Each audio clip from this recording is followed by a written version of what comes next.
கதவ தாப்பா போட மல்லியப்பு வாசம் கூட மாப்பிள்ள மனசுக்குள்ள மடை திறந்தது ஆசை. அங்க இங்க கிள்ள கிள்ள ஆசையில துள்ள துள்ள வீட்டுக்கு வெளியே செல்லும் வளகுலுங்கிடும் ஓசை. என்ன செய்ய வேகம் வருது உன்னை அள்ள மோகம் வருது.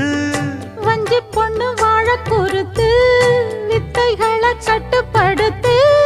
போதைய கிளப்புதடி பூவே உன் வனப்பு. விரல் நுனிதான் உடல் முழுதும் படுமோ. நடு சாமத்தில சாமந்திப்பூ ஆள அசத்துது என் நெஞ்ச உசுப்புது. நல்ல ராத்திரியில் பூத்திரிதான் பார்த்து ரசிக்குது.